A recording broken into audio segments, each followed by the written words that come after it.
Donc on va commencer tranquillement, mais sûrement.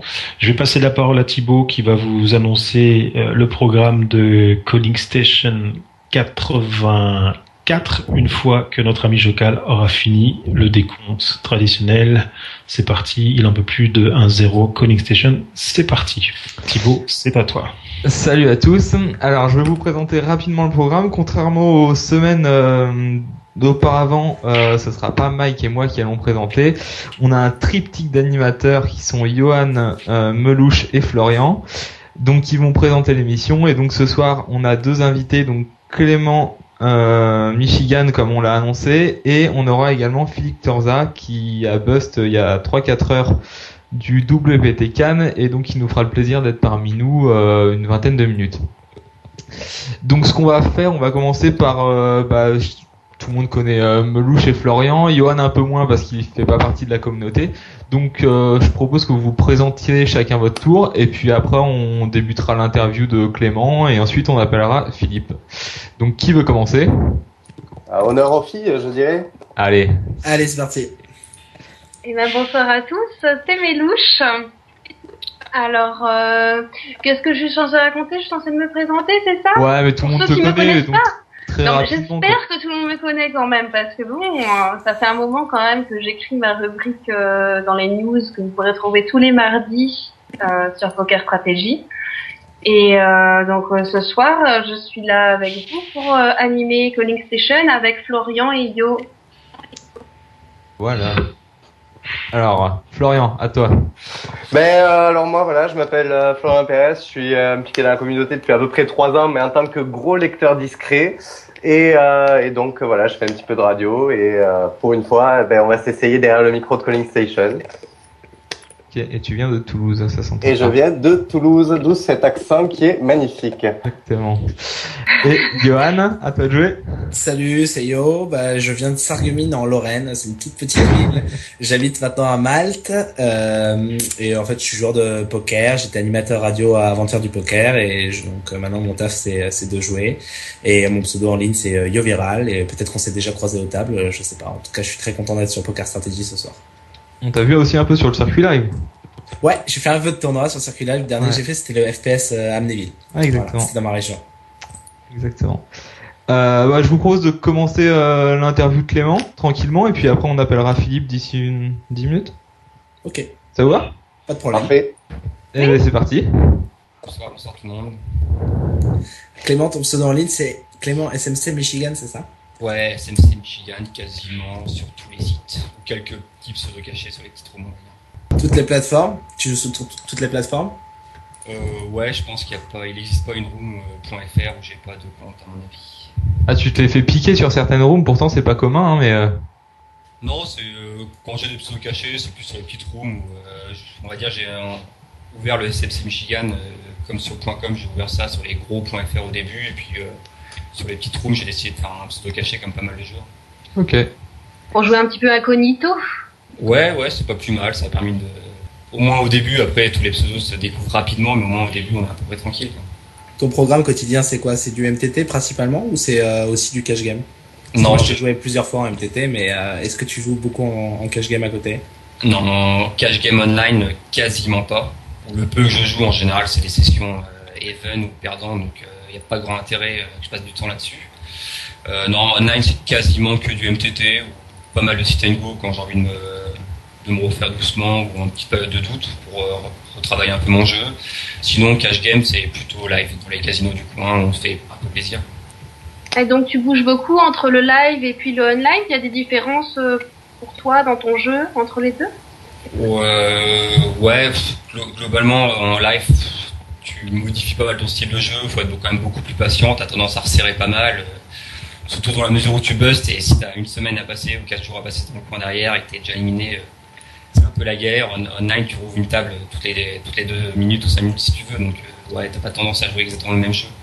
Moi j'ai une petite question en fait, visiblement d'après ce que j'ai lu, dis-moi si je me trompe, mais t'es un habitué des casinos. J'aimerais en fait que tu nous expliques les différences majeures que tu trouves entre les events live et les casinos, éventuellement, les différences entre les joueurs que tu peux trouver. J'avais lu qu'il y avait des grosses différences d'ambiance et que tu préférais largement le live à ce niveau. Ouais, après, alors moi j'ai fait en fait, j'ai pas beaucoup de casinos réguliers, on va dire, dans lesquels j'ai fait. En fait, j'ai joué un peu partout, dans quasiment tous les casinos à travers mon taf, parce que je travaillais pour une société d'événementiel. Donc souvent, je profitais de mon taf pour jouer à droite à gauche dans les casinos du coin. Alors c'est assez ambiance, pas forcément super accueillant, ça dépend en cash game, t'as quand même pas mal de lifestyle du coin ou autre, donc ils prennent un peu les petits nouveaux pour des bonnes fois, on va dire. Après, c'est vrai que ce qui est super sympa sur les gros tournois live, c'est quand même de retrouver régulièrement les potes qu'on retrouve sur les lives ou les habitués online. Donc c'est vrai que c'est une super ambiance, puis autour des breaks, les soirées, les pauses. C'est une bonne communauté qui est vraiment très sympa à jouer, quoi. On sait pas exactement où t'habites, quel âge tu as et tout. J'aimerais bien savoir quel âge, pour les gens qui te connaissent pas spécialement, quel âge t'as, en fait. Alors moi, je suis un poil plus vieux que la Ta moyenne des grinders? Ouais. Non, moi, je vais avoir 30 ans, dans Oh là là! Oh là là, c'est vieux.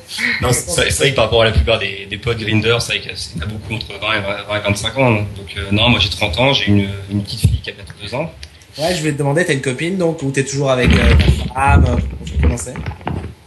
Ah, j'ai pas entendu la fin de ta question, Hugo. Est-ce que t'as une copine ou t'es plus avec ta femme? Je sais pas comment. Si, moi, je suis en couple depuis de très très longues années.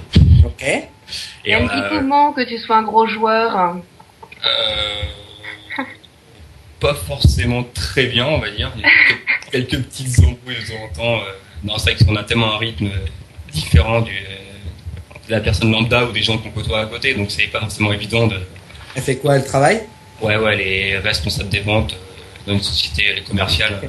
Un bon donc niveau. elle a sa vie, son business et tout, et ouais, elle trouve ça ok que tu joues au poker tous les jours. Enfin, d'une manière générale, est-ce qu'elle elle trouve que c'est un business qui en vaut la peine? Parce que je connais pas mal de filles, moi, dans mon entourage, qui trouvent que c'est un business un peu frauduleux. Enfin, ça fait genre un peu mafieux, machin, poker, tu sais, pour. Ouais, grave. Voilà, elle pense comme ça, voilà. Mais Louche qui joue au poker, ça doit être dur pour parler à ses copines de poker, parce qu'elles doivent pas tout le temps accepter, enfin, vous trouvez ça super. Comment voit ta femme le poker alors, on va dire, tant que je l'ai fait vraiment, quand je bossais à côté, que ça restait un bon complément de salaire, tu bosses, t'as un rythme de vie standard, donc c'est pas gênant. Là, c'est vrai que je suis quand même depuis 1 an et demi que je bosse beaucoup moins. En fait, j'ai voulu profiter de ma fille, de la naissance de ma fille.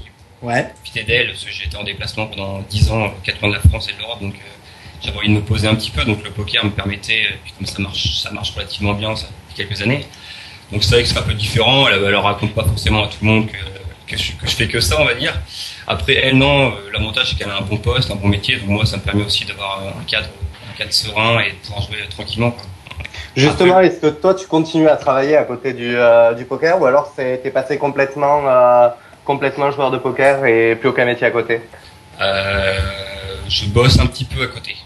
D'accord. Toujours dans la boîte de communication? Ouais, en fait, c'est une boîte qui avait été montée par des potes, donc ça fait 8 ans que je bossais pour eux, et là, je refais maintenant quelques piges par-ci par-là pour les gros événements, quoi. D'accord. Et c'est pas trop dur de concilier, en fait, la famille, la vie familiale avec la petite de 2 ans, et aussi, justement, ce boulot professionnel? Voilà, la petite, on va dire que tu dors moins que les autres potes qui gagnent, quoi. Quand tu te couches à 4-5 heures et que vont se lever à midi ou 14h ou 15h, bah toi, quand faut te lever à 8 heures pour donner le biberon, l'emmener chez la nourrice, bah tu le fais. Et puis non, moi c'est un plaisir de m'occuper d'elle à côté, donc y a pas de problème. On fait avec. On se débrouille, on se prévoit un petit planning, puis voilà. Je vais vous couper. Thibaut, si t'es encore là. Ouais, je suis là. On va passer un petit coup de fil à Philippe. Ouais, c'est parti. Ok, on va voir si ça marche. C'est du direct. Donc, la magie de la technique. Donc, rappel, c'est Philippe Torza qui est en direct du WPT à Cannes. C'est ça, et qui a Il vient de Busto. Il vient de Busto et il a fait deuxième au WPT à Las Vegas. Pour 800K quand même. 800 000 euros, et ça le fait passer au-dessus des 1 million de gains total. C'est plaisir. Donc c'est bien, donc avec cet argent, il pourra s'acheter un téléphone. Parce que pour l'instant, ça ne fonctionne pas. On va réessayer. Tout à l'heure, j'avais dû bien insister, donc il doit être en vibreur ou je sais pas. On peut aussi le menacer en disant que son numéro c'est 06 58 42. Ouais, c'est ça, exactement. T'avais pas dit qu'il était au resto, quelque chose comme ça, Thibaut? Si, ouais, il est au resto, ouais. Ah, ça expliquerait Trouver quelque le chose. numéro du resto. Connaissant Philippe, bon, je le connais pas très bien, mais j'ai déjà joué en live. Je sais que les restos c'est avec Guillaume Darcourt, toute la team PMU, ça boit, ça chante, ça mange. Il y a de l'ambiance en général. Il doit y avoir une petite ambiance. On n'est pas à l'abri qu'ils aient pas le téléphone à portée. Voilà. Ou qu'ils ne l'entendent pas. On va recommencer. Clément, tu Tac. joues ce soir? T'as genre t'es en session ou Non, j'ai fait vraiment soft. C'est quoi, t'as un mono j'étais table interview avec vous. Ouais, non, j'ai 2 tables. J'ai un SAT pour Vegas sur barrière et puis le petit 50 € classique barrière. On a fait très très soft. On a fait c'est une bonne le session. set de Vegas, c'est quoi? C'est pour le main event? Non, c'est pour l'event 56. C'est un pack à 4K. 4K, ouais. Event 56, c'est quoi? C'est Hold'em full ring? C'est un 1500 les petites boucheries quoi. Petite boucherie, ouais. Les Ok. boucheries du week-end qu'on va faire, qu'on fera pour s'amuser quoi. T'arrives quand à Vegas? 27 juin. Le 27 juin, tu vas faire combien d'events là-bas? Pour le moment, pas grand chose. J'avais connu 5 mois très difficiles, donc la bankroll, je t'avais déjà dit peut-être une fois ou deux, donc ça a été très compliqué pendant des mois. Là, je rebuild tranquillement, donc on a fait un petit programme pour l'instant avec 2 ou 3 sides 1000, 1005, des petits events. Puis il faut savoir que t'es sponsor un petit peu par MyPokerSquad, si je me trompe pas. C'est pas sponsor, c'est un site de stacking, donc. Ouais. Du moins, ils vont peut-être te stacker un event ou pas du tout. C'est pas très... j'avais mis 2 events avant-hier au-dessus, un 1005 et un 1000. Tout est parti dans quelques heures là. D'accord. Le site marche très très bien, ça part à une vitesse pas possible sur des semaines et des semaines à l'avance.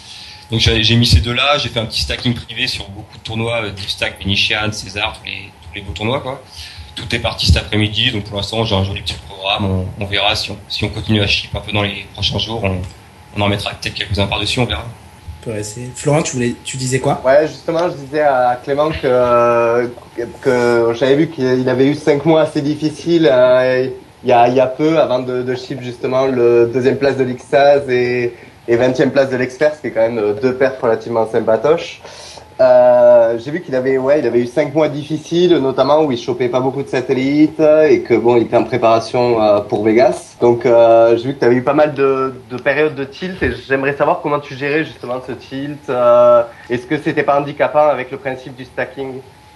Alors, le tilt, non. En général, quand je tilt, c'est plus les petits tournois les petits tournois de fin de session que j'ai tendance à balancer. Donc ça, c'est plus pour moi. Après, d'un côté, les tournois qui sont mieux stacking, quand tu joues en partie pour les gens, ça permet sûrement de jouer un peu plus solide, un peu plus sérieux. Donc, c'est pas plus mal. Après, les gens te stackent aussi par rapport à ton jeu. Donc, moi, un tournoi où je joue pour moi perso et un tournoi où je joue pour les gens, je vais toujours avoir le même jeu, toujours jouer mon jeu pour la victoire. Après, ce qui aide, c'est les poteaux de session, tous les potes avec qui on est sur Skype ou MSN tous les soirs, on fait les sessions, ça permet de bien se calmer, de bien remettre tout en place, l'esprit tranquille quand on joue le soir. Donc ça change vraiment en fait ton jeu, le stacking. Il y a vraiment un changement visible de ton jeu quand t'es stacké ou quand tu l'es pas.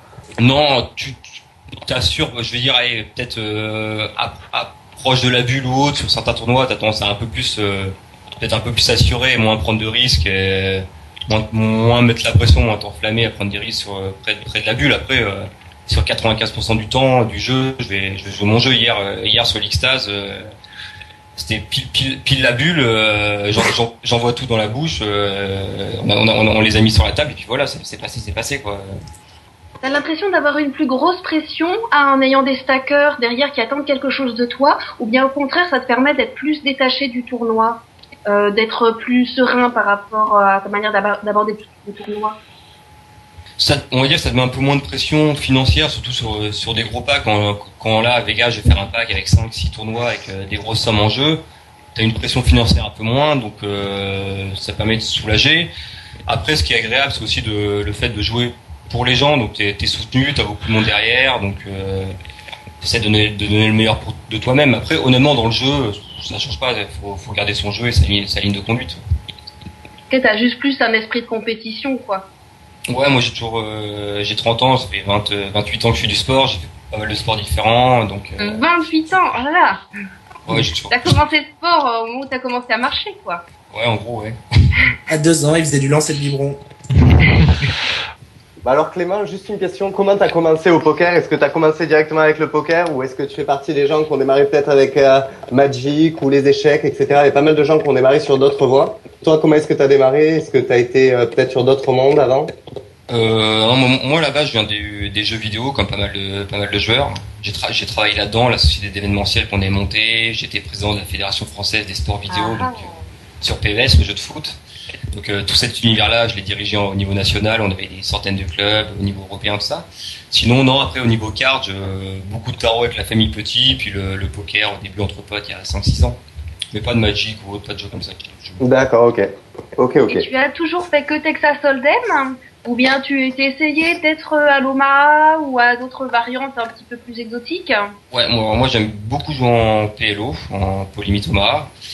J'en fais pas mal, j'ai encore pas mal à apprendre, donc j'essaye d'apprendre de temps en temps quand j'ai le temps avec des potes qui maîtrisent beaucoup mieux que moi. Là, par exemple, à Vegas, je vais m'amuser à faire il y a des événements en PLO, PLE, des mixtes, je vais m'amuser à en faire pas mal, au Golden Nuggets ou autre, il y en a quelques-uns, donc, après, en France, on est assez limité, donc, c'est un peu plus gênant, mais là, je vais profiter de Vegas, notamment pour jouer en PLO. Justement. Vas-y, Florian, vas-y. Non, vas-y, je t'en prie, ça fait un moment qu'on t'a pas entendu. Je disais, sur le PLO, t'as regardé des vidéos de coaching sur genre des sites? Non, alors je regarde très peu de vidéos. Même quasiment aucune pour être honnête. PLO, t'as appris comment? Genre, t'as appris comme ça? Tu t'es assis sur les tables et t'as dit je vais jouer en PLO et en fait c'est la même chose avec 4 cartes ou? PLO principalement, ouais, c'était du... Attendez 30 secondes, Allô Philippe? On entend. Oui, bonjour, c'est Mike de PokerStrategy.com. Bonjour. Alors, j'explique la situation. On a un petit problème avec Skype qui fait qu'on passe pas, donc... Voilà, donc on est en train de faire du bricolage, c'est-à-dire que je suis sur le haut-parleur de mon portable, par le micro, enfin c'est un peu du n'importe quoi, mais bon, on est très content de t'avoir. Bah là ça va, je t'entends bien. Ok.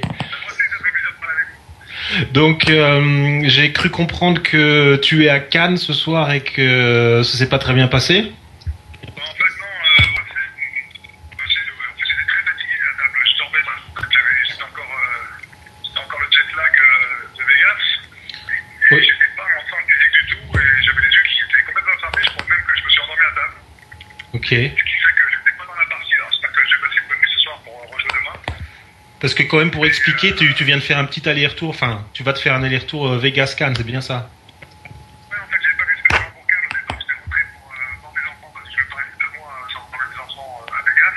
Ok. Et en fait, après, pour faire mon sponsor, et puis répéter, voir un petit peu de Vegas parce que j'étais fatigué.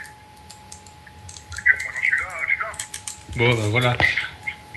Donc ça s'est mal passé aujourd'hui, mais ça s'est bien passé ces derniers temps, c'est bien ça? Ça peut pas dire autre chose, hein. J'ai commencé un beau début d'année, et puis surtout cette World Poker Tour Championship qui était fabuleuse. Et j- J'avoue qu'il nous a fait la...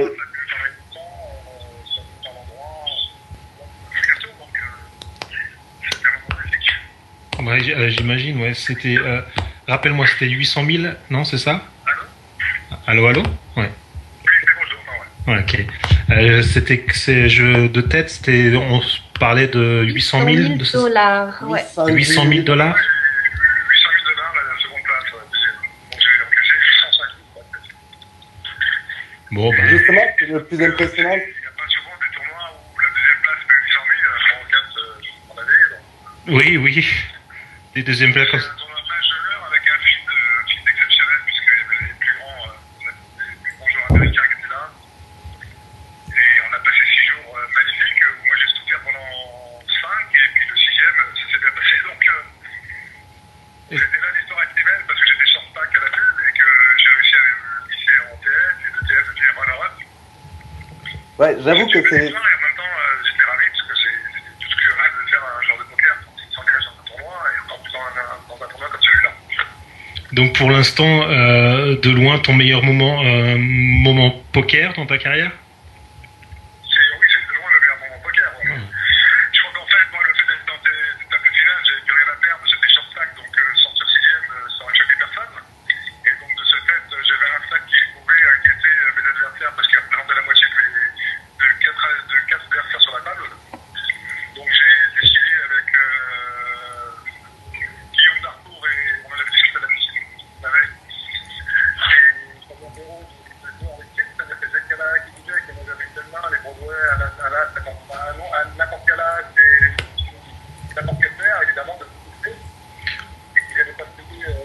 peu moins bien là, Philippe. Ok, excuse-moi. Ouais. C'était bien marché, et sur lequel j'ai pris des jetons d'entrée de jeu dès le premier niveau. Et que j'ai continué à appliquer tant que j'étais à 20 balles, quoi. Et ce qui est surtout impressionnant, c'est le niveau qu'il y avait sur la table finale. Il y a quand même, on me souffle que ce qui était. Je n'entends pas, moi, là. Tu nous entends plus du tout là? Très sourd, en fait. Ok. Écoute, on voulait juste avoir tes impressions. J'entends rien, je ne pas la question. Ok, je sais que tu étais au restaurant. On voulait juste avoir tes impressions. On te souhaite un bon retour à Vegas. Un gros GG aussi. Et voilà. Philippe Torza nous a quitté. Philippe Torza nous a quitté. Ok. Donc, vous avez compris, c'était un petit peu du bricolage puisque sur Skype, ça passait pas. Je sais pas pourquoi, parce que si les 10 premières minutes, c'est parce que Thibaut m'avait donné le faux numéro. Ça, c'est bien clair. En fait, non, c'était le bon. Correct. Ok, donc c'était les 10 dernières minutes parce que Thibaut m'avait donné le mauvais numéro. Et puis donc j'ai décidé de faire un petit coup de haut-parleur. Ça a marché au moins pour qu'on entende sa voix. Thibaut, tu peux lui envoyer un message pour lui dire qu'écoute, la liaison est cassée, qu'on le remercie déjà, qu'on l'a entendu, et puis qu'on l'aura une prochaine fois. Ouais, exactement. Parce que bon, 800 000 $ runner-up, ça aurait été bien qu'on en parle un peu plus longtemps, mais bon. C'est pas comme si on avait personne dans cette émission ce soir. Je crois qu'il y a du monde. Clément est encore avec nous, et on a au moins un modérateur professionnel, Thibaut, et 3 en devenir. Donc ça devrait bien se passer. Clément, t'en es où sur tes tournois? Niveau barrière, là, ça avance, tu montes du stack? J'ai doublé sur le 50 et je suis au stack de départ sur le stade pour Vegas. On verra bien. J'avoue que je joue ABC là, je suis plus avec. Pour le moment, tu joues ABC. Donc, D'accord. on se prend pas la tête, quoi. Oui, puis Thibaut, pardon Clément, on a parlé un petit peu de ton down là que tu as fait de 4 mois qui est assez terrible, puisque sur ton blog tu as parlé de blessures, de problèmes de congélateur, de dégâts des os et tout ça. Alors c'était un vrai down. Ah, c'était un run bad for life. Ouais. Voilà, Tu t'es pris le congélateur sur la cheville ou j'ai pas compris? Non, c'est différents éléments, différentes histoires. Ok. C'est sur son blog, voilà, où il a parlé d'un vrai down, quoi, dans la vie, dans sa vie personnelle comme au poker. Et apparemment, ça fait quelques semaines là que tu run good, c'est ça? Donc Ouais, c'est reparti? Ouais, on a fait un petit break. On a parlé, on essaie de voir à peu près ce qui allait pas, mais c'est que c'était quand même beaucoup d'horreurs, beaucoup de cartes. Après, tu commences à un peu mal jouer, tu fais quelques petites erreurs. Faut pas non plus tout mettre sur la chance, ou plutôt la malchance. On est reparti, parce que là je suis sur barrière en l'occurrence, j'ai voulu rebuild ma bankroll dessus, sur les petites rooms comme ça en général c'est assez bien, parce que le niveau est quand même très faible par rapport aux autres rooms. T'as pas dit petite là? Comment? Tu as pas dit petite room, il y a des gens de barrière qui nous écoutent. Je veux dire. En plus, je suis assez proche, j'ai beaucoup de copains chez Barrière. Vive par touche, pardon, je peux pas dire ça. Ça, c'est vraiment le truc à pas dire. Non, mais c'est vrai que ces rooms-là, c'est un peu plus sympa. Moi, l'avantage, c'est surtout des petits fields. Pas forcément au niveau du niveau général, mais au niveau des fields. Je préfère largement jouer des tournois à 100, 200 joueurs, ou même les high rollers. Le niveau va être plus élevé, mais les petits fields où t'as pas besoin de passer 15 flips dans la soirée, ça correspond beaucoup plus à mon jeu, quoi. J'aime bien les petits fields de 100, 125, 150, 200 joueurs max. Genre les tournois de Winamax du soir, t'aimes bien parce que c'est l'Xtase, l'Xpert, c'est typiquement ce genre de field, quoi. Ouais, ça même les rollers, franchement, j'ai eu pas mal de bons résultats sur les rollers Winamax, même si le niveau est globalement au-dessus, mais tu joues quand même plus post-flop ou avec je suis entièrement d'accord avec toi, en fait. Les fields, de toute façon, les fields entre 100 et 200 joueurs, c'est clairement les fields là où t'as vraiment le plus de chances de chip, et ça devient vraiment abordable pour le coup. Quand tu fais des fields, je te parle pas des 10 €, mais quand tu fais des fields sur le .com du coup, puisque c'est vrai que sur le .fr il y a pas beaucoup de fields à 100 € avec énormément de joueurs, à part le Sunday spécial peut-être sur ps.fr et le main Winamax le dimanche. Mais c'est vrai que quand tu fais des fields comme ça, il y a une variance qui est infinie, et je pense qu'il faut parfois, peut-être même 2 ans à certains très bons joueurs pour ship un event comme ça, ou peut-être jamais le ship même en 2 ans. Alors qu'un Xtase en pleine semaine, c'est shippable une fois par mois. Ouais, un très bon joueur, sa session. Des top 50, des daily 50, tous ces tournois-là, les 50-100 € sur des 300-400 joueurs max, grand max, c'est idéal, je pense. Justement, sur Winamax et sur PokerStar aussi. Je crois que tu étais parti sur un défi. Je pense que j'espère que pour toi que tu l'as terminé. Enfin, je te le souhaite. À partir de 1000, arrivé à 10 000. Donc, j'ai à peu près consulté un peu ta courbe. Il semblerait que tu y sois arrivé, malgré le run bad de 5 mois. Ouais, en fait, je l'avais fait j'avais prévu 2 mois et en fait, je l'avais fait en 15 jours. Et ça a été un peu le début de l'horreur d'ailleurs. J'ai fait ça, en 15 jours c'était fini et derrière c'était parti pour 4 mois donc j'aurais peut-être dû prendre mon temps finalement pour réussir le petit challenge. Et je vous interromps juste 2 minutes tout simplement pour vous souhaiter une bonne soirée. Je vais m'occuper de mon chien. De toute façon j'écouterai le podcast et Thibaut c'est le chef, donc ouais. C'est Thibaut qui s'occupe de tout. Et puis si jamais il y a un problème technique, Thibaut a mon numéro. Tu te trompes pas cette fois-ci. Ah, c'est bon, il est dans le répertoire. Ok. Et puis tu m'appelles au score. Ok, ça marche. Merci à vous tous. À tout à l'heure. Ton chien s'appelle comment, Mickaël ? Mon chien c'est un boxeur. Mon chien c'est un boxeur et du coup il s'appelle, comme j'ai beaucoup d'imagination, il s'appelle, attention, vous avez droit à un essai. Il s'appelle Rocky. Rex. Ah. Non, c'est un boxeur. Rocky. Une très bonne soirée à Mickaël. Allez. Voilà. Ouais, moi j'ai une question, Clément. Étant donné que tu joues la plupart de tes tournois stackés, comment tu le vis ? Est-ce que tu joues plus facilement en étant stacké ? Il y a beaucoup de joueurs qui nous disent que justement t'as une pression en plus parce que c'est pas ton argent. La plupart, non, je joue la grosse partie de mes tournois, c'est pour moi. C'est quelques tournois. Là, en l'occurrence, j'avais arrêté depuis quelques semaines et j'en ai refait beaucoup pour My Poker Squad depuis une semaine. Après, une plus grosse pression, non, moi, je sais qu'il y en a beaucoup qui n'aiment pas forcément jouer stacké à cause de ça, à cause d'avoir la pression des gens qui ont parié sur toi, de devoir rendre aux gens si tu perds, de l'avoir mauvaise. Moi, je trouve que c'est vraiment un bon compromis. Je m'y retrouve financièrement, ça c'est sûr. Au niveau du jeu, le fait de jouer entre guillemets en équipe ou collectif, moi ça je m'y retrouve vraiment. Ça change pas ma façon de jouer, ça m'enlève une pression financière. Donc, moi je sais que c'est top pour moi. Pour le moment, tu joues mieux stacké ou pas stacké ? T'as fait plus de résultats stacké ou pas stacké ? En mélangeant, on va dire, les stacking My Poker Squad et les stacking de la main à la poche entre potes, entre gens avec d'autres règles. Les tournois stackés, ça n'avait pas forcément super bien marché au début, notamment un joueur pro qui m'a stacké pas mal de tournois, c'était pas top.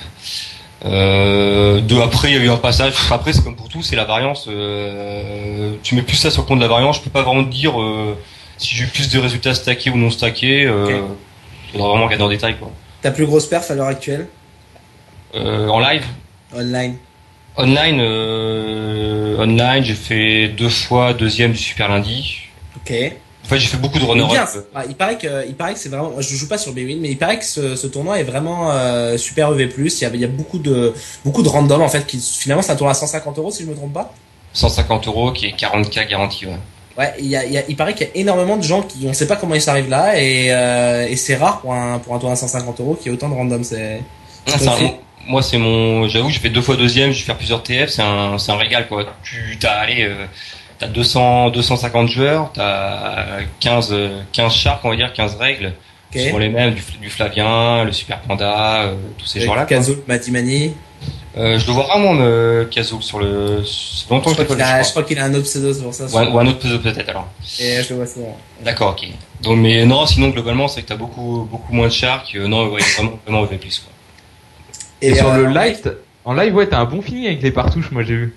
Ouais, c'est vraiment la room qui m'a réussi. En fait, mon premier gros tournoi live, on va dire, gros à l'époque, c'était un SAT 1250 ou leur super SAT il y a 2 ans. J'avais fait, j'étais en tape télé toute la journée, j'avais fait 12e de mémoire, je m'étais qualifié pour le PPT, la finale. J'avais malheureusement bust au D3 à quelques places de l'ITM. Et on a remis ça l'an dernier, je suis allé chercher ma qualif. J'étais allé à Lyon, j'avais pris un beau 4% au level 2. Donc on est allé jusqu'à Ostende en Belgique pour aller chercher la qualif. Je m'étais qualifié, l'année dernière j'ai fait 50e, un truc comme ça. J'étais en fin ITM l'an dernier. Ok. Et des barrières, t'as joué ou pas ? Barrière, non, barrière, ils veulent pas de moi. Barrière, je bulle les sats live, je bulle les sats online, ils veulent pas de moi. Non, c'est vrai que les BPT, les BPT, autant en live qu'online, à chaque fois je bulle les sats, j'ai pas eu l'occasion. Je pense que je ferai par contre bien le BPT qui est à côté de chez moi à Deauville. Je sais plus si c'est Deauville ou Trouville, je pense que je le ferai cet été. Bon. Ok. Moi, j'ai vu que ça marchait bien en live, mais que ça marchait pas trop bien visiblement sur les débuts de tournoi, si bien que ça t'arrive d'arriver volontairement 2 heures après le début, parce que tu veux éviter de gaspiller des jetons. Sauf que ça marche pas forcément, d'après ce que j'ai vu. Non, ça n'avait pas marché en Espagne, non. Non, on était resté au DSO à Lloret Delmar. J'ai la mauvaise habitude de perdre entre 20 et 40% de mon stack dans les 2 premiers niveaux, on va dire. Tu fais quoi, tu bluffes? Non, je joue plein de coups et je connecte rien, ou tu tentes un petit bluff par-ci par-là. Non, mais c'est beaucoup de coups, tu rentres, tu connectes pas, ça retouche derrière. Bref, c'est que Ne fais pas croire que quand tu perds 40% de ton stack, c'est que des petits coups. Il y a forcément un moment donné où tu fais l'erreur. Ouais, tu fais un bon de barre et bluff qui passe pas, voilà. Tu fais des petites erreurs, sûr.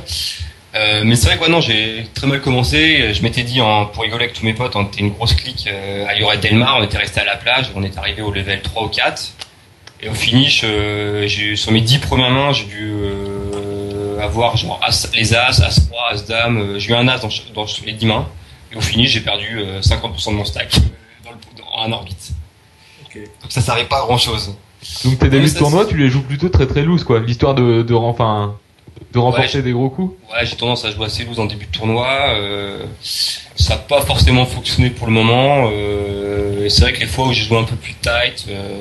Après, le problème, c'est quand tu joues vraiment tight en début de tournoi, faut vraiment avoir des setups, vraiment des gros spots pour monter du jeton régulièrement. Donc tu tentes. Après, faut pas non plus s'aventurer trop loin. Et puis à mon avis, t'as raison sur la stratégie actuelle. Jouer loose en début de tournoi, c'est très bien. Je pense qu'il faut rentrer dans plein de coups. Après, je pense qu'il faut peut-être pas les bluffer souvent. Mais c'est vrai qu'il faut connecter les flops et puis tu te fais call pour tu bêtes tout le temps en value et ça finit par rentrer. Mais jouer tight, au final, tu te laisses moins de possibilités de prendre des jetons parce que tu vas avoir peu de configuration. Les gens vont voir que t'es tight, même si c'est des fiches, ils comprennent quand même que t'as pas joué un coup depuis 3 heures. Donc moi j'aime bien ta mentalité et ta façon de penser, en tout cas sur le début de tournoi en live. Ouais, Justement, je trouvais que la stratégie tight elle est en train de se repopulariser aujourd'hui à cause des joueurs. Tous les joueurs actuellement en live ou presque jouent ce style de jeu assez agressif en début de tournoi. Donc on peut récupérer pas mal de jetons du coup en reprenant un jeu classique, ABC, assez tight, très agressif. Et en restant sur un jeu basique, ça commence à être de nouveau rentable, quoi. À un moment, ça n'a plus été trop. Ouais, quand il y a des bons joueurs, surtout. Ça, c'est quand il y a des bons joueurs à la table. Et c'est vrai que là, pour le coup, je suis d'accord avec toi. Je pense qu'il faut rester justement tight parce que si les mecs sont tous en train de jouer comme ça, bah, du coup, tu vas faire des jetons en faisant l'inverse. Enfin, c'est à peu près toujours le principe de la table, quoi. Tu t'adaptes, tu fais l'inverse. Et quand il y a beaucoup de fiches qui jouent passivement, finalement, c'est à toi de faire le jeu loose parce que tu vas les rendre fous et finalement, ils vont te call down et ils vont muck. Justement, la main. Justement, Clément, j'ai cru lire que ça, c'était un de tes gros avantages, que tu savais bien t'adapter aux tables, etc., que tu avais des facilités à savoir le jeu qu'il te fallait faire par rapport au type d'adversaire. Bah ouais, c'est l'avantage aussi d'avoir joué beaucoup en casino, autant en cash qu'en tournoi, beaucoup online. Tu t'adaptes relativement facilement. Online, c'est pareil, ouais. Sur une table de random ou une table où tu auras beaucoup de skew-tard, tu vas tendance à resserrer et puis à chercher à les trappes. Faut vraiment s'adapter, mais après, ça, c'est des centaines, voire des milliers d'heures, des millions de mains jouées, et puis. D'ailleurs, la question habituelle, joues-tu avec un tracker online? Non. Tu joues pas avec un tracker, ok. Non, je fais quasiment du tournoi, je vois pas forcément l'intérêt. Après, c'est aussi j'en ai un normalement, mais je le mets pas, c'est aussi par fainéantise, et puis comme je change souvent de PC, tout réinstaller, rechercher toutes les end history. Fainéantise aussi. Mais alors, sur quels paramètres tu te bases pour analyser tes adversaires en ligne et en live? Il y a forcément une différence puisque t'as pas accès aux mêmes paramètres, tu vois pas la tête des joueurs en face quand t'es online. Sur quoi est-ce que tu te bases? Online, après, quand t'es assez régulier des rooms, tu connais quand même la grosse majorité des joueurs. Donc t'as quand même, moi je prends beaucoup de notes, j'ai des pages de notes sur chaque joueur, sur les rooms, sur les softs. C'est vrai que je prends énormément de notes, je catégorise beaucoup par couleur ou autre, on essaie de se repérer au maximum comme ça. Après en live t'as une grosse adaptation, faut être grosse lecture. Après online c'est pareil, moi je joue relativement vraiment à baisser les premiers niveaux sur une session classique de 20h à 23h, je vais avoir beaucoup de tables. tu joues relativement à baisser tes mains. Après, quand tu arrives en fin de tournoi, t'as quand même plus ou moins cerné tes adversaires et tu tombes beaucoup plus sur les règles, donc tu connais les gens. Après, moi, j'avais une petite question. En live, on a beaucoup de joueurs qui ont leur bête noire, la personne qu'ils aiment pas du tout avoir à la table une fois qu'ils y sont, et on va dire leur adversaire préféré, celui-là, quand il est là, tu te régales à la table, etc. Ça peut être au niveau ambiance, ou alors ça peut être au niveau de son niveau de jeu qui correspond parfaitement au tien. Est-ce que toi, t'as un joueur comme ça, ou deux joueurs qui t'embêtent quand ils arrivent à la table, ou alors quand ils arrivent, t'es limite aux anges? Quand tu veux un joueur, tu parles d'un profil ou de nom? Non, plutôt des noms. Plutôt des noms. En live, j'ai pas non plus fait énormément de gros events, donc des gros joueurs que t'aimes bien voir. Non, après online, je pourrais plutôt te répondre online, par exemple. Ouais, online, des joueurs comme Messmani, par exemple, le père Michael, c'est ma bête noire, c'est le gars, je l'ai eu 50 fois à ma table, il me buzz 45 fois.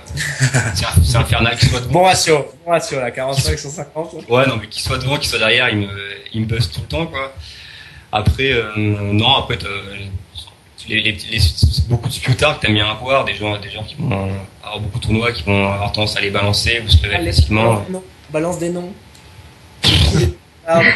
Balance comme ça, je sais pas, des joueurs que j'ai bien aimé avoir. Bah, un joueur avec qui je m'entendais en l'occurrence pas forcément très bien, j'ai pas de super image, avec qui j'ai beaucoup sympathisé récemment, c'est Holovitz sur Club Poker, ou I Am Candide, Poker is the Z sur Wina ou autre. Alban Juan, ouais, en l'occurrence, c'est un joueur avec qui j'aimais bien l'avoir à table. En général, c'est le genre de joueur qui avait tendance à se lever pas mal, mais là qui s'est énormément amélioré, qui est revenu sur ses bases et qui est dans un gros rush, qui a ship 4 ou 5 packages pour Vegas, qui est dans un gros rush avec qui je parle beaucoup. Après, c'est ce genre de joueur-là que t'aimes bien avoir à table. Ok, parce qu'il va y avoir des games sympas, il va y avoir des choses qui vont se passer, quoi. Ouais.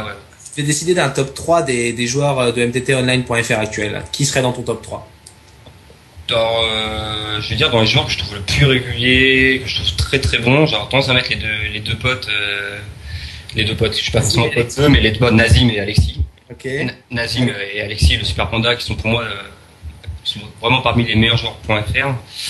Après, il y a les classiques des Kazoul qui a fait ses preuves, qui est un monstre, un certain Yo Viral qui chip aussi pas mal. Voilà, ne m'ajoute pas avec ces gens. Ils sont bien plus forts. Depuis beaucoup de mois, il fait quand même pas mal de résultats, ce petit Yohan. Autant sur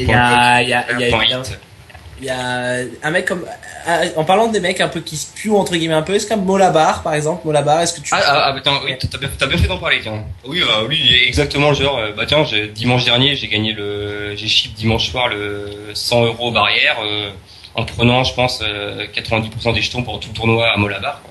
Donc ouais, c'est un régal, je lui prenais 50% sur son, il chattait sur tout le monde, je reprenais 50%, il chattait sur tout le monde, je reprenais 50%, c'est sympa ça, y a pas de risque de se faire accuser de collusion quand tu as ton propre fournisseur de jetons comme ça? Ah non, il t'offre tout, c'est FedEx ce garçon. En fait, c'est la bande. C'est pas bien. Il est très gentil. Moi, je l'ai rencontré en live, je peux vous dire qu'il est très très sympa et il comprend bien le jeu. C'est juste que je pense qu'il a un peu d'ego en fait dans le jeu et il a envie, c'est vrai qu'il a envie de gagner les pots. Mais il a du talent et vraiment je pense que c'est un bon joueur, c'est juste que peut-être c'est vrai que tout le monde me dit, alors moi j'ai pas eu l'occasion de les voir, c'est spieux en live, mais c'est vrai tout le monde me dit Molabar, c'est un des plus gros sputards du .fr, c'est ce que j'entends partout en fait. Alors moi pour le voir souvent en méta ou aux tables de mes potes et qui jouent tous les soirs, il y a énormément de calls, énormément de coups qui sont, c'est n'importe quoi, c'est que du pure gamble, 8 fois sur 10 c'est vraiment du pure gamble, quoi. Donc quand il touche tant mieux, mais il fait énormément d'erreurs. Après il chie pas mal, mais il fait énormément d'erreurs. Non, tiens, un joueur que je rajouterais aussi dans les très très bons joueurs, toi j'en profitais là on parlait d'Alban tout à l'heure. Il a fait un petit challenge là la semaine dernière où chaque joueur, chaque régulier qui était d'accord reversait 5, 10, 15% de ses gains à une association. Pour laquelle il travaille, ouais. Donc moi je l'ai fait, j'ai fait une semaine qui était pas trop mal, ça m'a permis de reverser de l'argent aux assos, c'était cool. Et on a gagné entre autres il y a eu 2 free rolls, il y a eu un free roll et un tournoi sur Partouche. Il avait organisé ça avec Partouche. Et il y avait des heures de coaching à gagner. Et moi en l'occurrence, je vais essayer de le faire avec Nicolas Cardin et avec Flavien Guénan. Et Flavien, c'est pareil, j'ai rarement du jeu. Pour moi, il fait partie vraiment des très très bons joueurs. Clairement, ouais. Flavien, Nazim, Alexis. Kazoul, ouais. Ouais, c'est vraiment les joueurs que, même pas forcément c'est des joueurs que j'aime énormément leur style de jeu. C'est solide, c'est serein, ça fait très peu d'erreurs. C'est des joueurs à qui c'est vraiment galère d'aller chez les jetons. C'est vraiment le type de joueur que le profil j'aime beaucoup. Et qu'est-ce que tu penses de Bazou? Parce qu'il était en cash game, il est passé en tournoi, il passe en OMA, il fait vraiment de tout et on a l'impression qu'il s'adapte super vite à toutes les limites et à toutes les formes de poker. Ouais, alors c'est un joueur que j'ai quasiment jamais joué. Autant en live comme Nine, j'ai jamais joué, très peu vu jouer, donc j'ai pas forcément d'avis. Après pour moi c'est un mec qui a l'air super sympa, qui a l'air calme, qui se la raconte pas du tout. C'est un mec qui a l'air vraiment bien et ouais qui gagne à tous les formats, autant MTT qu'en cash game. Je pense que ouais, c'est un très bon joueur, j'ai une très bonne image de lui aussi.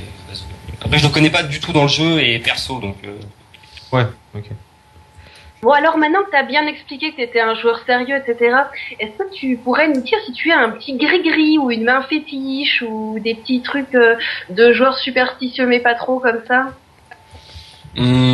Superstitieux, j'ai tendance à être beaucoup superstitieux. Après, pas forcément par rapport aux mains, parce que si tu t'arrêtes sur des mains au poker, t'en finis pas et c'est vraiment pas une chose à faire. De jouer sa main fétiche ou de ne pas jouer cette main-là.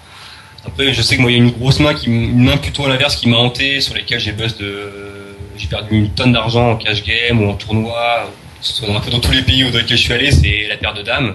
Après, les femmes. C'est une main que je jouerai 100% du temps quand même. On va pas s'arrêter à jouer des mains ou avoir peur de jouer cette main à la bulle ou n'importe quoi parce que j'ai perdu, ou comme t'as des gens qui vont dire non, je joue pas cette main-là, j'ai perdu avec, ou ça fait 4 fois que je la perds ou autre. Si on t'arrête le poker, quoi. Donc, non, après une main favorite, pas forcément. Des gris-gris non plus. Je m'étais fait, j'avais souvent un peu une peluche de Kiki parce que ma fille ressemblait à un Kiki à naissance. Donc, la petite Kiki, on lui a acheté des peluches. Elle était toute poilue? Elle avait une petite tête, ouais, elle était bien un peu poilue, beaucoup de cheveux, une petite tête toute ronde. Donc j'avais fait faire par Anne-Sophie Bichou notamment, elle m'avait offert un gris-gris avec le Kiki, mais je l'avais mis une ou deux fois au tournoi, mais sinon non, j'ai pas de porte-bonheur ou autre, non. Quelle est pour toi la qualité et le défaut le plus important au poker online et en live par exemple? Parce que c'est vachement différent les qualités qu'il faut avoir online et en live. Je dirais que dans les deux déjà, ne pas avoir d'ego c'est super important. C'est super important de pas avoir d'ego et pas forcément vouloir gagner tous les coups et de savoir perdre des coups aussi pour pas gâcher de jetons. L'ego, l'orgueil, faut relativement oublier en tant que joueur de poker. Après online, beaucoup de patience, beaucoup de concentration. Si t'es pas attentif, concentré en live, tu passes à côté d'énormément de choses. Donc je m'en suis rendu compte, moi j'ai tendance à beaucoup parler à droite à gauche, bouger, être un peu distrait, regarder l'iPhone, Twitter, machin et compagnie. Et toi t'es le type de joueur multitask en fait. Ouais. Des sessions. J'ai beaucoup fait cette erreur. J'étais un joueur gagnant mais sans plus pendant longtemps parce que t'as 5 tables, t'as Facebook, t'as MSN, tu regardes le match de foot, tu regardes la télé, tu fais 15 000 choses en même temps. Tu trouves trop d'informations et c'est vrai que depuis un an et demi où j'ai tendance à mettre un peu plus dans ma bulle pour mes sessions et puis être beaucoup plus attentif aux tables en live et les résultats parlent de même aussi. Donc je pense qu'il faut vraiment jouer à fond, quoi.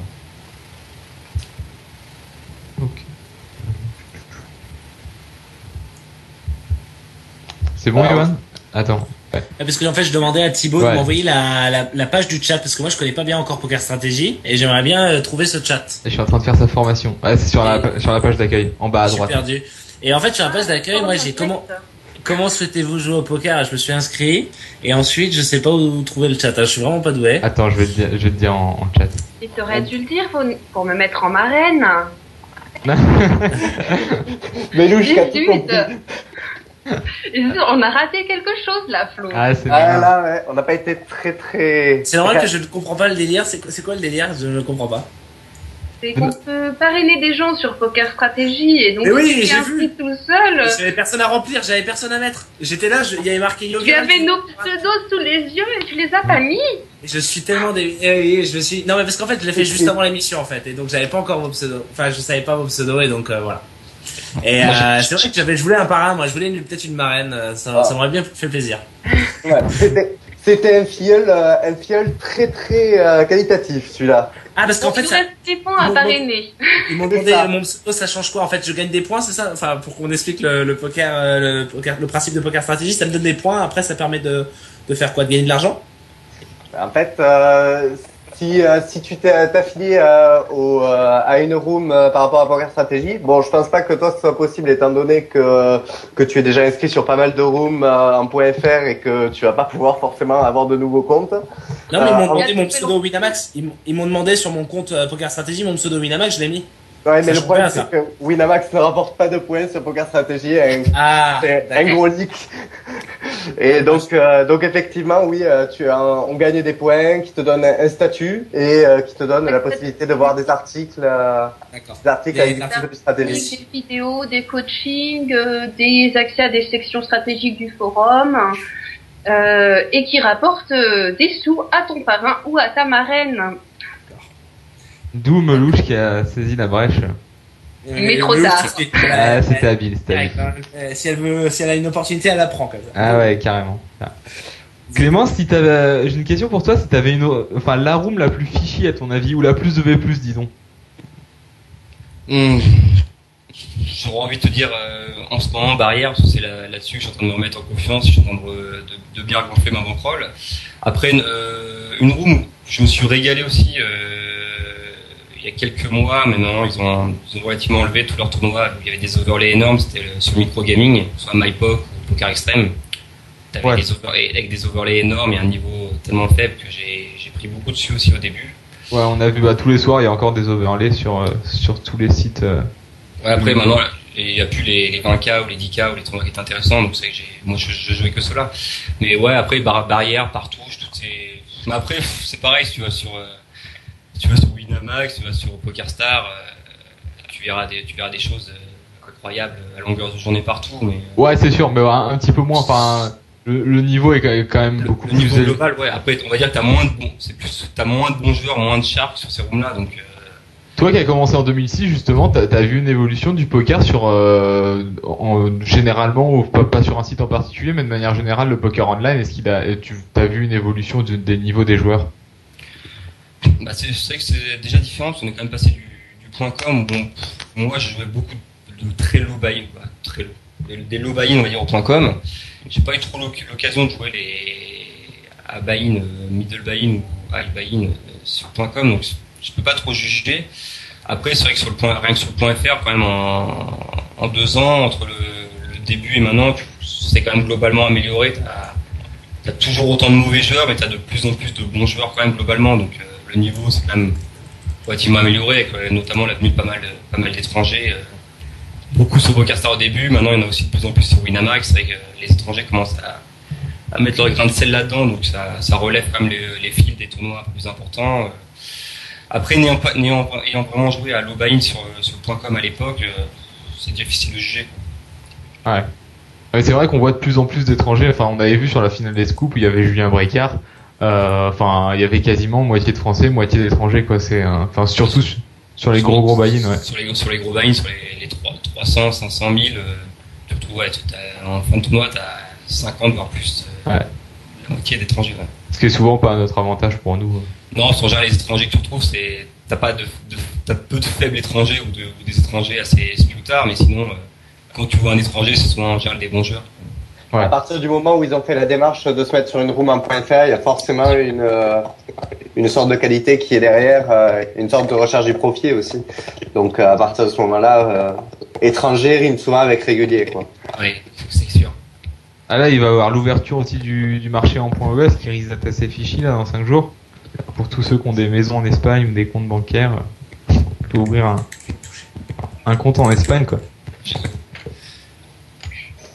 Et donc Clément, quand tu dis que tu as commencé en low buy-in, c'est que tu as appliqué quelle gestion de bankroll pour pouvoir monter au niveau où tu es maintenant? À partir de quel moment dans ton évolution est intervenu le stacking?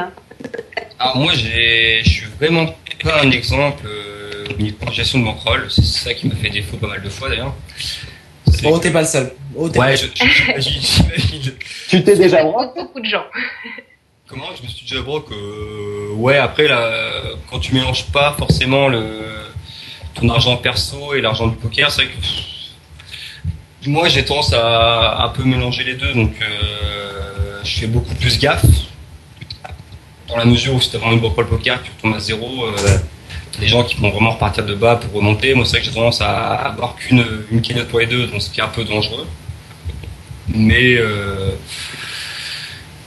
ouais, c'est un peu dangereux, j'avoue. Après non, j'ai eu une très mauvaise gestion au début. C'est vrai que j'avais tendance à pas mal cash out. En fait, ce qui est surtout un peu, c'est que je cash out énormément. En fait, je laisse très très peu sur les rooms, donc je peux pas vraiment dire broke out. Je tombe à zéro sur une room, mais c'est souvent parce que je laisse pas grand chose, donc je recachine après. Donc c'est pas forcément d'avoir une idée d'ordre de grandeur, de dire je me suis déjà broke. Non, la fois où je étais le plus proche du brocage, c'est quand même récemment, là, il y a 2 mois, ou après les 5 mois, où je suis vraiment arrivé à une source financière assez limite. Ok. Et ton BRM, à peu près, ça représente quoi en termes de pourcentage de bankroll? Tu joues combien Quand j'ai fait mon challenge, j'avais mis 1000 euros. En gros, je faisais à 1000 euros, je faisais des 10 euros, 20 euros grand max. D'accord, ouais. J'ai attendu à peu près 2000 pour attaquer les 50 euros. Oh, ce qui est plutôt correct, ça fait du 1-2%, c'est pour ça que c'est parce que je m'étais forcé à faire le challenge. Sinon,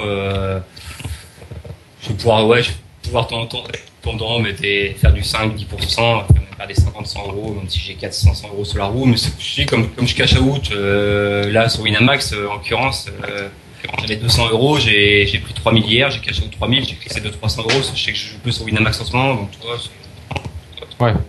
C'est vrai que je peux pas vraiment parler c'est vraiment d'argent global, c'est plus mon pourcentage qui sert de contrôle finalement que l'argent qui est sur les roues. Ouais, d'accord. Et justement, après ce challenge, comment tu vois l'avenir, la suite? Est-ce que tu as prévu d'autres challenges, peut-être des trucs sympas qu'on puisse suivre? Un peu plus difficile pour pas les finir en 2 semaines. Ouais. Pourtant, dans l'esprit, ça me paraissait pas forcément vu que je sortais d'un mois de décembre qui était horrible, c'est pour ça que je m'étais mis ce challenge-là.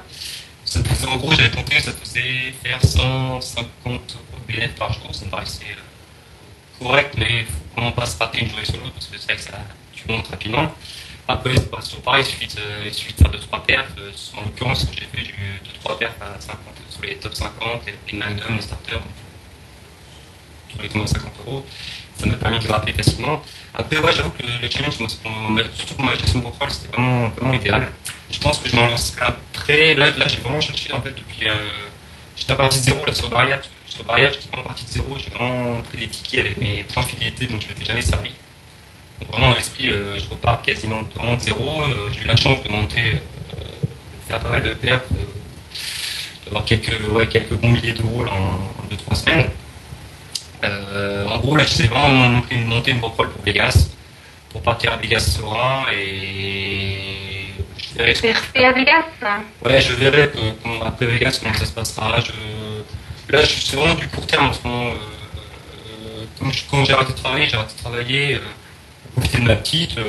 Ça se trouve, dans 1 mois, 3 mois ou 6 mois, je trouve que c'est important, je sais pas comment ça se passera. C'est vrai qu'en ce moment, je trouve que c'est au jour le jour, donc là, c'est vraiment du court terme. Et puis, on verra un peu Vegas. Là, je me fixe des gains, j'essaie de monter un maximum d'argent pour Vegas, et puis on verra un peu Vegas. Est-ce que t'es un peu balade? Parce que pour aller à Vegas, c'est pas top d'être balade, les tentations sont grandes. Non, je suis assez raisonnable. Pas tendance à se tuer d'un côté. Après, je pourrais quand même pas mal sortir avec les. Tu vas quoi? Tu vas à l'hôtel ou en villa à Vegas?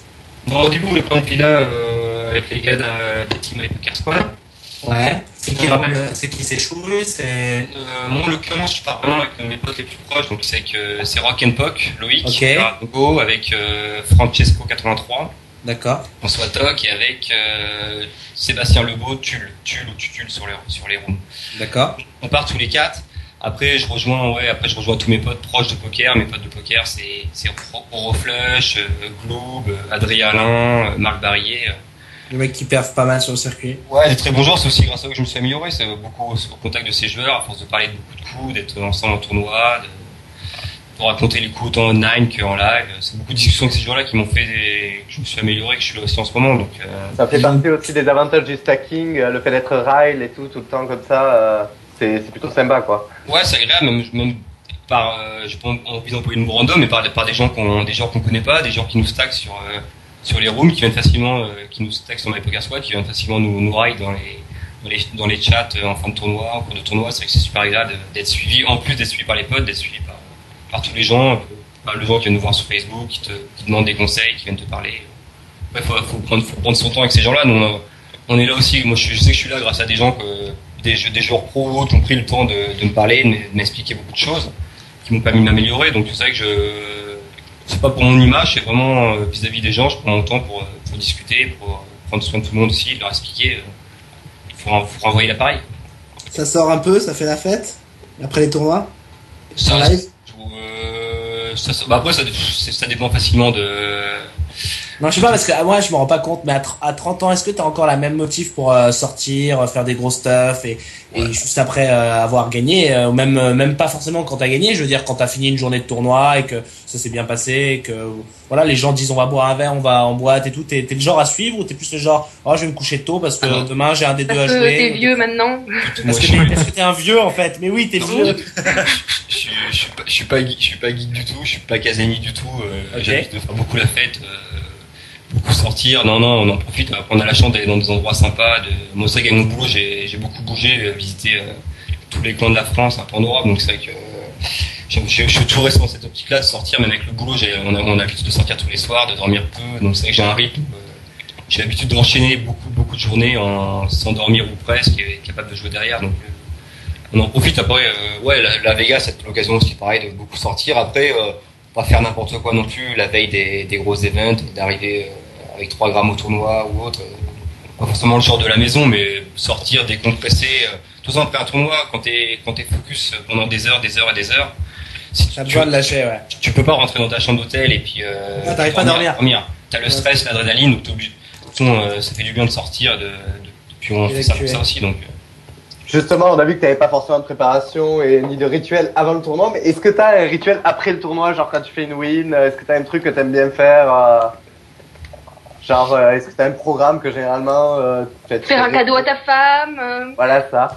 On en profite. De suite au cadeau. Vélouche, femme vénale là. Vélouche, qu'est-ce que tu nous dis là?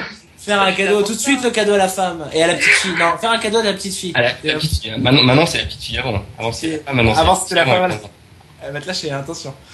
Non, après tu parlais de rituel avant les tournois. Non, le seul petit rituel que j'ai tendance à faire, c'est pas mal. J'ai tendance à courir un petit footing le matin, souvent avant les tournois. C'est vraiment l'habitude, faisant beaucoup de sport, étant assez sportif quand même. C'est vrai que pour moi c'est l'idéal avant les tournois d'aller faire un peu de sport, aller courir. On en profite. Après, souvent tout seul, parce que t'as pas forcément beaucoup de courageux parmi les potes grinders, mais c'est vrai que avoir un Greg Ravis, la Jute à 92, ou Gros Reflush, ou des gens comme ça avant les tournois, je sais qu'on peut aller courir, se défouler, ou Fabien Perrault, on peut aller avec Fabien Perrault, on faisait souvent du sport en salle de muscu ou dans les hôtels, quand on est dans les hôtels, c'est vrai que c'est l'idéal avant un tournoi. Ne pas confondre avec Fabien Perrault, ne pas confondre avec Pascal Perrault, c'est pas pareil. Non, c'est pas le même genre, Ça n'a rien à voir. Si vous voulez savoir qui est Pascal Perrault, vous qui nous écoutez, vous tapez sur YouTube et vous allez voir une charmante vidéo où il explique son plus beau bluff. Le beau bluff. C'est une vidéo d'anthologie. Ouais. D'ailleurs, en parlant de ça, est-ce que t'as un coup qui t'a marqué? Vas-y, si tu devais raconter le plus beau bluff, que t'as fait. On s'en rappelle, enfin, peut-être plus le plus bel hero call. On a plus de facilité à se rappeler d'un hero call en live. Ça te dit quelque chose ou pas? Ça te parle tout de suite? Je sais que j'en ai. Alors, le problème c'est qu'en détail, là, je serais incapable je suis pas forcément capable de me rappeler. Je me rappelle d'un gros coup qui avait été décisif. En plus, c'était quasiment mon premier tournoi live. C'était sur le 500 € du DSO en Belgique. C'était à Namur. Ok. C'était à Namur où je green un peu. On est en fin de D1. Et c'est juste avant le break. Et je dois être en blind avec un as très moyen, je crois, un as 9 ou as 10, un truc comme ça. Okay. Il me semble que je 4 bêtes un joueur hollandais assez aggro. Okay. Il colle et alors, en détail je vais pas pouvoir te le refaire exactement, j'ai peur de dire des erreurs. Vous êtes assez deep encore derrière ou c'était un peu de 16 bêtes après? Non, on est assez deep, c'est les DSO, c'est les 50 000 jetons, le petit truc d'honneur, donc on est bien deep. Le mec à call, il est en call, je dois check call, non, sur le sideboard. je dois C-bet, ouais, sur un flop assez droï. Il colle, non, il me raise, je colle, après je dois passer en mode check call 2 fois. Mais en gros. Il y a un as au flop, on est d'accord? C'est, ouais. Non, j'ai vraiment asso, j'ai vraiment, ah ouais, d'accord. Ok. Au finish, ça va faire genre valet 10, avec 2 cœurs, on a des trucs vraiment droïdes dans tous les sens. Et je le mets vraiment sur une main, sur un roi dame, un dame 9, vraiment sur une main où il va vraiment un combo draw, quoi. Ok. Et au finish, je passe en mode check call 2 fois, mais tu sais que River, il se pose quand même la question, en gros, je joue mon tournoi et ça se finit sur un pot énorme, c'est un pot de peut-être 200 bébés ou vraiment huge pot, et tout le monde part en break, tout le monde reste autour, et c'est vrai que je pars vraiment dans une réflexion où je joue mon tournoi, c'est quasiment mon premier tournoi loin de la maison, le premier jour, je me tâte vraiment, et finalement je colle mon Asai, et ouais, il a dame 9 de mémoire. Dame 9 de cœur, vraiment. T'es là, et ça. C'est pour un des premiers tournois que je fais sur un pot où je joue mon tournoi, et finalement ça lance ce tournoi, parce que je finis top 5 ce jour-là. Ouais, tu finis 5ème du DSO? 5ème du D1, après j'ai fini, je sais plus, j'ai perdu en demi de mémoire. Ah, t'avais juste en demi quand même, ok. De demi ou peut-être, demi ou 3 tables, je vais faire 20ème, un truc comme ça, je sais plus exactement, mais c'est vrai que c'était premier gros tournoi, donc c'est vrai que j'étais assez content. Ça marqué. Ouais, après je me rappelle d'un coup qui m'a marqué, que c'est plutôt un coup mal joué où j'ai chaté, pareil, où j'étais énorme, c'était au PPT cette année. Ça m'a assez marqué dans le sens où pour mettre en question, je chatte le coup finish, mais c'était sur je me retrouve je monte pas mal de jetons, j'étais dans genre top 10 au PPT au D1. Et je me retrouve avec tu vas peut-être pouvoir m'aider au niveau des noms, et encore je suis pas sûr. C'est le mec qui a battu Hugo Lemaire en HU du Grand Prix. Ah, du WPT Paris. Ouais, je me rappelle plus du nom, mais très bon. Waxman, c'est Max Waxman. Ouais, Waxman. Ok. Et je me retrouve avec lui et finish, et je suis en blinde avec une RPT, un 10 et 7, je crois 10 et 7 à sortie. D'accord. Et il race, c'est collé par un Ukrainien que j'ai joué plusieurs fois en PPT et autres, je sais plus quel tournoi. Un joueur pareil assez aggro, et au finish je défends pour ce genre de position 17 à sortie, qui est pas forcément la meilleure idée de l'année. Et au finish je me retrouve avec je tombe avec un flop 10, j'ai plus 10 et 2 briques, je crois, j'ai top pair, un no kicker et des backdoors comme on dit. Et les backdoors, mais les backdoors sont très importants. Et au finish Waxman il s'est bête, c'est collé par l'Ukrainien. T'overcall? Donc moi je recolle comme mais j'ai le coup, je le joue totalement à l'envers du début à la fin. Okay. Vraiment cool mal joué techniquement. Et donc là je call, on se tombe sur un turn, j'ai en fait le flush draw qui s'ouvre. Ouais. C'est de mieux en mieux. Donc là ça commence à s'améliorer, mais toi t'es le mec le moins en position par rapport aux autres, c'est ça? Ouais, je suis en blinde, et donc là tu check. Waxman est en MP et l'autre est au bouton. Et là je check, et Waxman 2 barrels mais commit quasiment. Et l'autre joueur, l'autre call à nouveau. Voilà, c'est parti, t'overcall. Là, on fait de la merde jusqu'au bout. On fait le call, on va à la fraîche maintenant. Attends, non, je te dis qu'on a eu l'autre raise, et au final je call, et ouais, je call, toi vraiment tout à l'envers. Ah ouais, non, la line fabuleuse. La line de débile, au final Waxman chauve, et l'autre finit par. Ouais, tu dis bye. Il faut que je paye. Après tu dis bah faut que je paye. Je paye, j'avais quand même, j'ai des outs quoi, et au fait Waxman il a, comme je pensais. Non, il a une over, il a les rois. Ok. Il a les rois, et puis on touche le 7 river. C'est moche, c'est bien moche, mais c'est vrai qu'on prend un pot énorme, et c'est vrai que ça m'a lancé le PPD là. C'est chiant Clément, à cause de ce genre de coup, après des mecs comme Waxman ils disent que les Français sont mauvais aussi, mais c'est sûr, il a dû te demander ta nationalité, à dire where are you from, Nysen, where are you from? Il est parti totalement énervé, alors c'est que c'est normal. Je comprends que la lane est pourrie, c'est vrai que c'est jamais joué un coup si mal, et c'est arrivé un mec de faire des coups comme ça, il y a pas ça. En fait le truc c'est que j'avais déjà monté du jeton, j'étais vraiment énorme à ce moment-là, et tu t'enflammes, je venais de gagner 3-4 coups de 3-4. Ouais. En pro, j'étais top 5 du tournoi, et tu t'enflammes, tu as l'impression de marcher sur l'eau, et que tout va. C'est quand t'as l'aura autour de toi, ouais, tout va réussir, t'es encore en train de raconter tes coups, machin. Et ça, c'était ton premier tournoi, ou c'était le premier tournoi majeur? Ça, c'était 2011. C'était cette année au final du PPT, donc c'était. La première fois que tu faisais un aussi gros tournoi, ou? Non, je l'ai fait l'année d'avant, déjà le PPT, je l'ai fait deux années d'affilée, 8005. Après, non, après j'ai fait beaucoup de 500, de 1000, de 1005, de 2000, mais j'ai pas encore la chance de faire des EPT ou des WPT, donc pour bientôt j'espère. C'est vrai que j'ai pas eu l'occasion j'ai fait quelques stats en live online, j'ai pas encore réussi à les ship. Au niveau buy-in, évidemment, c'est un peu hors gestion, même en se faisant stacker à 50%, c'est quand même 2000, 2100, ça fait de la poche. Ouais. Ce qui est pas forcément très Très judicieux. Ouais, c'est clair. Non, surtout moi, comme j'expliquais, j'ai beaucoup cash out là, j'ai fait construire une maison, j'ai beaucoup cash out pour ma maison. C'est pour ça que je suis parti de très bas, plus le bad run. Donc là, on est reparti vraiment on est parti d'assez bas. Donc tous les gros événements en général que j'ai fait, c'est via des sats, via des qualifs. Mais t'as l'air de bien fonctionner en SAT, ça a l'air de bien se passer, non? Ouais, on m'appelle Monsieur Sat en général, tous mes potes. Monsieur Sat, J'ai un gros ratio en stats pour les lives. Enfin, récemment, j'ai vu quand même sur ton Facebook que tu faisais pas mal de bulles sur les SAT. Ah, pour Vegas, c'est un cauchemar. Ouais. T'arrêtais plus là, c'est quoi? Raconte-nous. C'est troisième pour un ticket face à Messmani lundi dernier sur Winamax, pour un winner takes all le fameux winner take all. Winner take all, ou en plus 300 € tous les dimanches, 30 joueurs, les meilleurs joueurs du .fr se retrouvent pour jouer un winner take all pour le main event de Vegas. Pour ceux qui connaissent pas, c'est sur Winamax que ça se passe, c'est tous les dimanches et ça c'est marrant. Il y a le lundi pareil, 100 € pour deux sides le lundi, c'est pareil, winner take all. Non, j'en ai bullé aussi, j'ai quasi bullé, on va dire bulle -2 ou bulle -3 deux fois une fois pour le main event sur barrière, une fois pour un 5000 sur barrière, sur les 70, 30, les 80 à chaque fois. J'ai fait 6ème pour 5 il y a pas longtemps sur un petit package à 3 ou 4000 sur barrière aussi. C'est assez dur. Donc, par contre, j'ai eu la chance. Donc au début, je savais même pas si j'allais à la Vegas cette année. Et en fait, j'avais swap avec Francesco, c'est pour ça qu'on part tous les 4. On avait swap un barrière. Ils avaient fait des packages pour 4 joueurs en fait. Tu gagnais un package. T'avais un event, mais t'avais l'hôtel pour 4 personnes.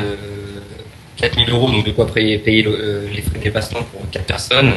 Je sais plus le nom exact, c'était vraiment des packs pour 4. Et en fait, j'ai swap avec François en début de tournoi, on est potes, on joue tout le temps, tous les jours ensemble. Et il l'achetait, donc ça m'a permis de payer l'hôtel, on va dire une partie de l'hôtel et le déplacement pour Vegas. Et puis on est passé en mode stacking du coup pour tous les tournois. Et donc quand tu seras à Vegas, on pourra te suivre en direct sur ton Facebook ou bien tu vas te concentrer sur les tournois de Vegas et la vie à Vegas? Non, alors moi j'ai jamais été trop blog, j'avais créé mon blog il y a 2 ans pour ça, pour que tous mes potes, ma famille, tout ça suivent ma première aventure végassienne il y a 2 ans. Donc je pense que je vais faire pareil, j'avais la petite habitude de me lever, surtout que c'est pendant la Coupe du Monde, donc je me levais mater les matchs de la Coupe du Monde. Donc je faisais mon petit article quotidien tous les jours, tous les matins, avant d'aller jouer en cash game ou avant d'aller en tournoi le matin. Donc je pense que je fais pareil, je mettrai à jour mon blog très régulièrement, mais c'est surtout à ça d'ailleurs. Et puis j'ai quand même Facebook, Twitter, le blog de My Poker Squad, où on va essayer de faire un petit truc sympa pour que tous les stackers qui mettent de l'argent sur nous, pour un nouveau pari sur nous, puissent suivre l'aventure. Ouais, c'est vrai que tu tiens pas beaucoup à jour. Ouais, je dis, tu tiens pas beaucoup à jour ton blog, mais par contre, au niveau réseaux sociaux, t'as l'air vachement implanté.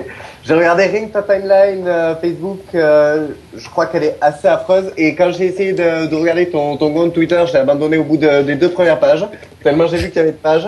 C'était impressionnant. Donc, ouais, t'as l'air super implanté dans les réseaux sociaux, notamment Twitter.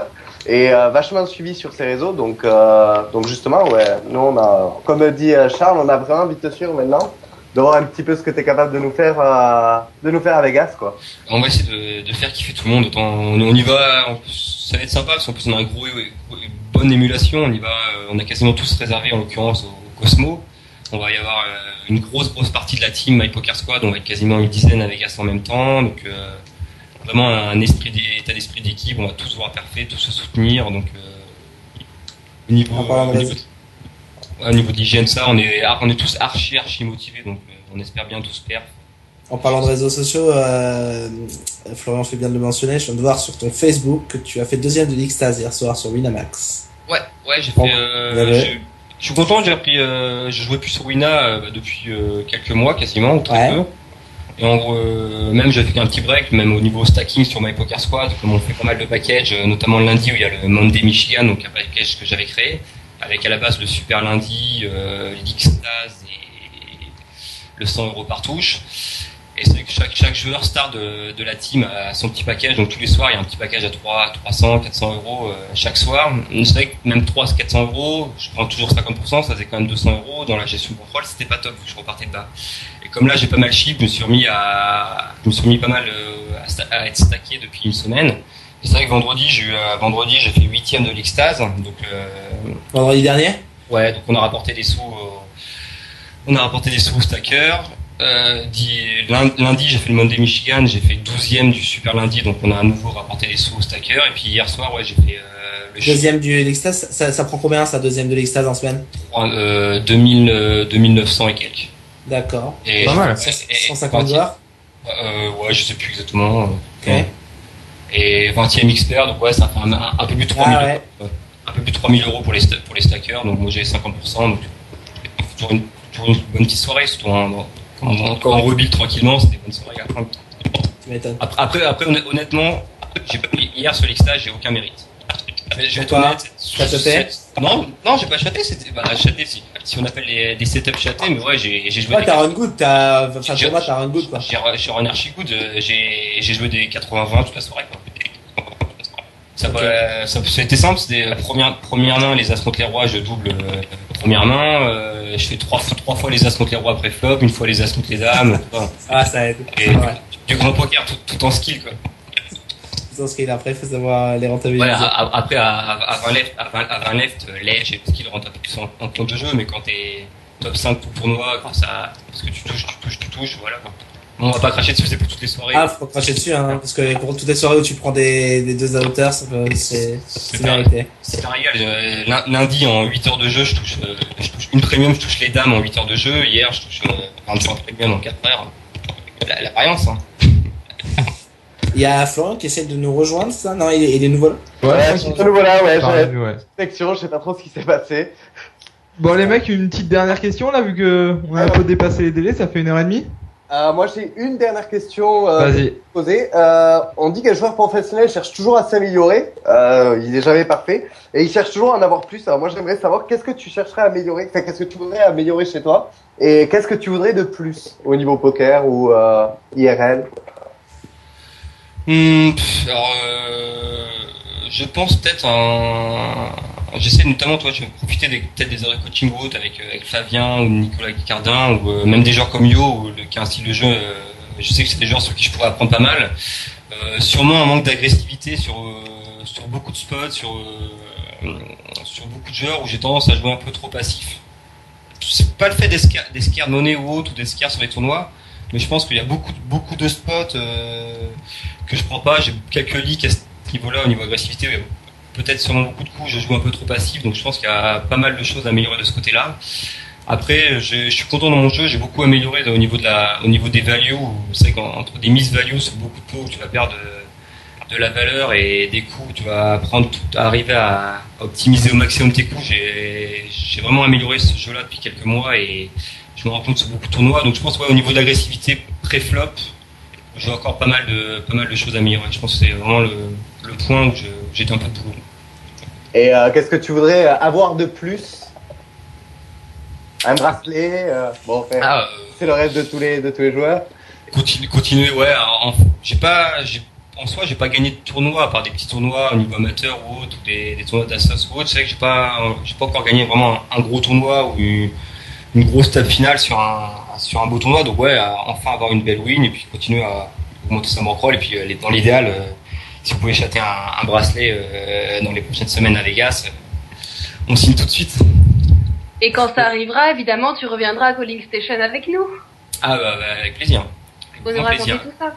Je vais d'ailleurs dès demain, je pensais que je connaissais pas trop forcément votre forum ou autre. Je pense que dès demain, je vais créer un compte et je te mettrai en marraine si tu veux. Ouais, cool, merci. Et je vais en profiter dès demain, je pense, à visiter votre forum, votre site un peu pour découvrir tout ça. Ok. Dernière question, Clément. Vas-y, je t'écoute. Tu trouves pas que tu ressembles un peu à David Trezeguet? Je vais pas te cacher que j'ai fait 5 ans de hand et on m'a appelé comme ça pendant 5 ans au monde. Ah, je suis trop fort, je savais, mec, juste en te voyant sur Facebook, hein, je t'ai jamais rencontré. Ouais. Il attendait cette question. Très longtemps qu'on m'en a pas parlé, ça fait des années qu'on m'en a pas parlé, mais c'est vrai que pendant des années, quand je faisais entre 15 et 20 ans que j'ai fait du hand, c'est comme ça qu'on m'a appelé. Ok David. Ouais. C'est très bien en tout cas de t'avoir reçu, on est content. Ça me fait plaisir d'être invité aussi. Hein. Merci à vous. Ah super, merci de ta dispo. Hein. T'as été réactif, je t'ai contacté hier, tu m'as dit direct oui, donc super. Ouais, c'est toujours dans le même principe de pouvoir faire parler de tout le monde et puis de rendre à peu près ce qu'on a eu nous par les autres gens, de le rendre et si on peut intéresser les gens, raconter des choses intéressantes et apprendre aux gens, on est là pour ça quoi. Ok. Comme au final ton micro a bien marché, moi j'ai trouvé ça parfait. Ouais, c'était bien.